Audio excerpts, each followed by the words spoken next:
havíem fet dues que inclús havíem fet en sainets i tot, és a dir, fèiem una obra més de caràcter còmic, una obra més de caràcter dramàtic o potser més policíaca amb altres temàtiques. Bé, això més que res venia quasi quan vàrem néixer per una qüestió. Tu, Marc, saps que, i el públic també ho sap, que una obra té uns actors, està escrita per 5, per 6 personatges, per 7, per 10. Llavors, clar, allà ens trobàvem que hi havia molta gent, i molta gent bastant jove, que, tothom hi volia sortir, està clar, no hi havia la possibilitat. Si no sorties, llavors havies d'esperar un any a tornar a sortir. Llavors miràvem de fer una obra de 3 actes i llavors buscàvem un sainet, que és una peça curta, normalment còmica, i que el representàvem després de l'obra. Fèiem l'obra i de propina els hi fèiem un sainet i així s'aprofitàvem perquè sortís més gent a l'escena, i llavors era aquesta. Per aquesta raó fèiem el sainet. El sainet és una peça curta d'un acte de 20 minuts, cosa així. Per tant, podríem parlar de segurament més de 40 obres fetes, dutes a terme. Ens marcava molt també el calendari, un era la Festa Major, que era pel setembre, a Roda, i l'altre per Sant Jordi. Sant Jordi, Setmana Santa, Sant Jordi, aquells voltants. Exactament, les obres potser hauríem de comptabilitzar-les una per una, però Déu-n'hi-do, tenim un bon calaix. Un bon calaix. Com es prepara una obra de teatre? Quin ha estat el procés que ha seguit el No et vesteixis per sopar abans de sortir a escena i estrenar? Primer de tot, una selecció d'obres. Jo crec que tothom pot fer la proposta, si més no, de presentar obres, no?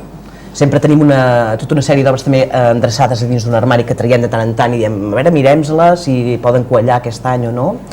Sí que seguim un caràcter més aviat còmic, perquè és la demanda que tenim, en principi, de cara a la Festa Major, és el nostre objectiu, que és fer passar una bona estona, i és el que se'ns demana al públic. D'alguna manera és el nostre modus vivendi. El que ens fa pagar els decorats, exacte, i el vestuari, tot el que faci falta.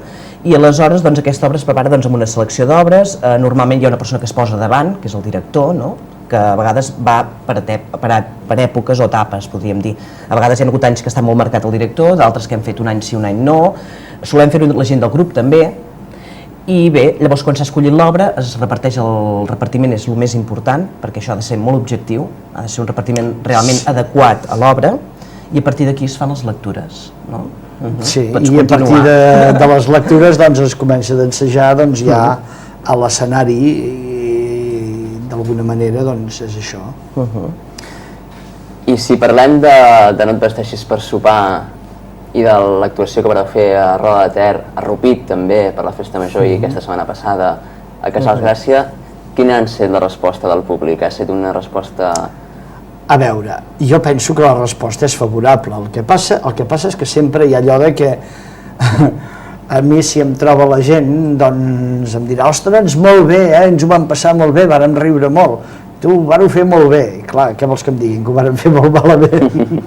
No, jo afegiria que els actors són persones, i sobretot les persones que ens dediquem al teatre amateur, d'alguna manera tots tenim una altra feina, i també això condiciona molts assajos, condiciona que també al ser persones tenim dies més bons, dies que no tant, però la resposta ha estat molt favorable, jo penso, perquè és una obra que ho portava molt escrita en el text, que era una obra trepidant, com havies dit tu, d'Espatec. És una obra que és agraïda, és de les obres agraïdes, que hi ha obres que són de somriure i aquesta és de carcajada. Sempre et queda en el llapisseri, es podia haver arreglat això o allò, però això jo penso que agafes molt caràcter a l'obra i té molt més cos al rodatge dels bolos. Joan Parera, Núria Reues, moltes gràcies per passar avui al plató del Calaix de Sastre i esperem que aquestes representacions que queden puguin ser igual de bones i favorables com han estat fins ara i per molts anys, per aquests 23 i els 25 que es preparen, i molta força i, com diuen, molta merda. Doncs moltes gràcies i gràcies per convidar-nos. Exacte, molta sort, Marc. Quan em vaig trobar el bulto vaig pensar, això no és normal, i vaig decidir esperar una mica, però allò no marxava. Jo crec que vaig salvar la vida. El pit segur, això és evident. Amb l'autoexploració i l'adquisició d'un mamògraf digital, salvarem centenars de vides. Si estimes la mama, participa.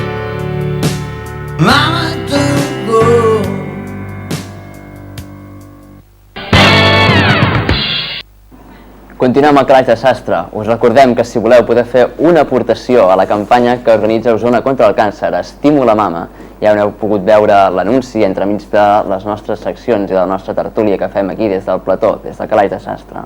Continuem ara amb Manel Dot.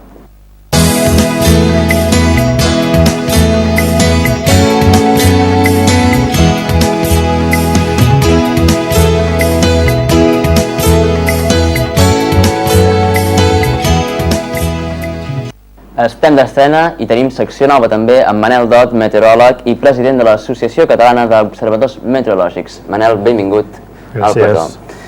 Ahir va haver-hi una tempesta molt forta aquí a Osona, aquí a Vic es va afectar, van caure uns quants litres. Pensava que tenies algunes dades? Sí, aquí a Vic poca cosa es va Poca caure cosa? aquí, res. Aquestes tempestes ja ho sol fer-ho, són tempestes